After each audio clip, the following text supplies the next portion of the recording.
सबों को good morning, जय मसीह की। परमेश्वर का धन्यवाद हो आज के इस सुबह के लिए, इस दिन के लिए जो उसने हमें दिया है। और इस सुबह में हम आप सभी के साथ में परमेश्वर के कुछ वचनों को शेयर करेंगे। तो आइए पढ़ते हैं पहला कुरिन्थियों 15 अध्याय और वचन 3 और 4 में इस प्रकार से लिखा हुआ है कि इस कारण मैंने सबसे पहले तुम्हें वही बात पहुंचा दी जो मुझे पहुंची थी कि पवित्र शास्त्र के वचन के अनुसार यीशु मसीह हमारे पापों के लिए मर गया और गाड़ा गया और पवित्र शास्त्र के अनुसार तीसरे दिन जी भी उठा।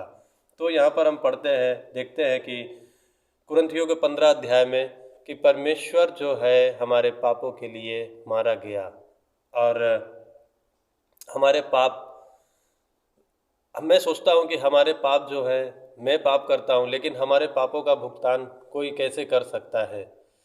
लेकिन परमेश्वर जो हमारा पिता है, हम उसकी संतान हैं, वो कोई भी पिता अपने पुत्र को पापों में मरता हुआ नहीं देख सकता। हमारे परमेश्वर ने, हमारे पिता ने भी हमारे लिए वही किया, हमें उन पापों से बचाया है और उस गंदगी से निकालकर हमको उठाकर खड़ा किया है। और लिखा हुआ है कि वो हमारे पाप को उस क्रूस पर ले लिया।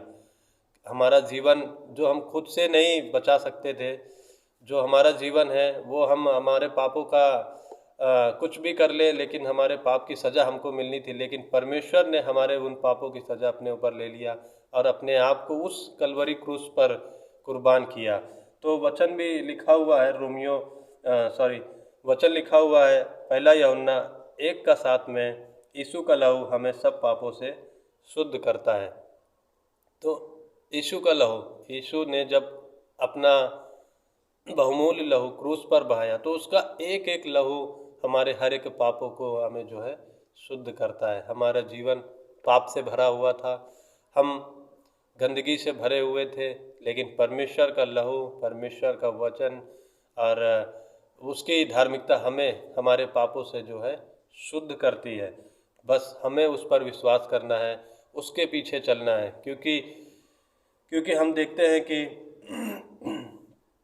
रोमियो 3:10 में लिखा हुआ कि कोई भी धर्मी नहीं, एक भी नहीं। पाप के वजह से कोई भी धर्मी नहीं था, कोई भी धर्मी नहीं और एक भी धर्मी नहीं।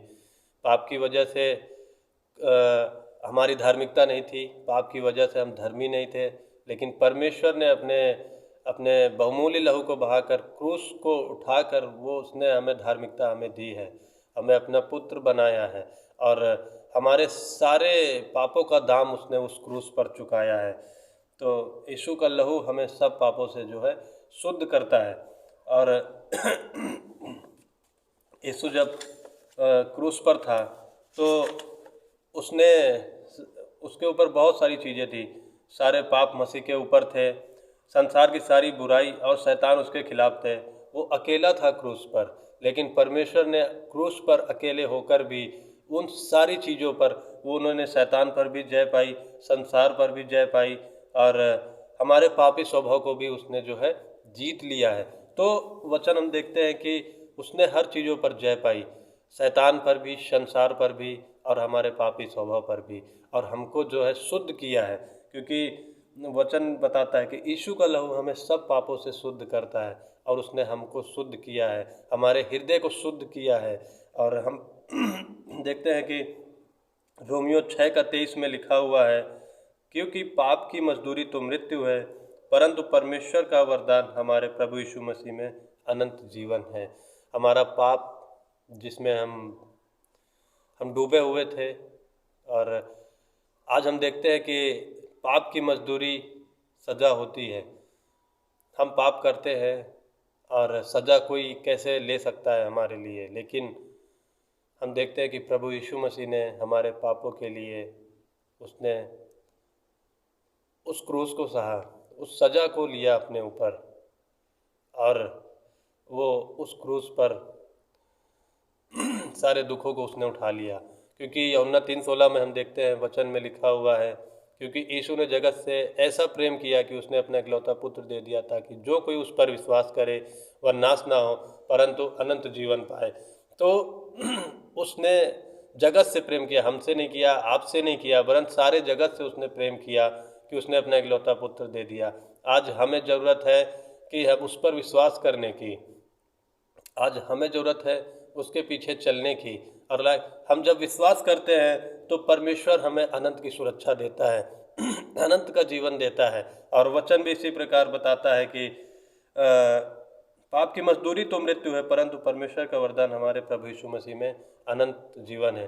तो परमेश्वर का अनुग्रह जो परमेश्वर ने हमको दिया है, उस क्रूस पर अपनी मृत्यु के द्वारा उसने हमें अनुग्रह दिया है। आज हमें ज़रूरत है विश्वास करने की और उसके पीछे चलने की, उसके वचनों को फॉलो करने की, और हमें उसके जो सुसमाचार है लोगों तक पहुंचाने का। जिस तरह परमेश्वर ने हमको हमको बचाया है, अनंत के लिए सेफ सुरक्षा दी है, उसी प्रकार वो लोगों को भी देगा। तो उसके सुसमाचार को हमें बांटते रहना है और उस पर निरंतर विश्वास करते रहना है। आप सबों को जय मसीह की।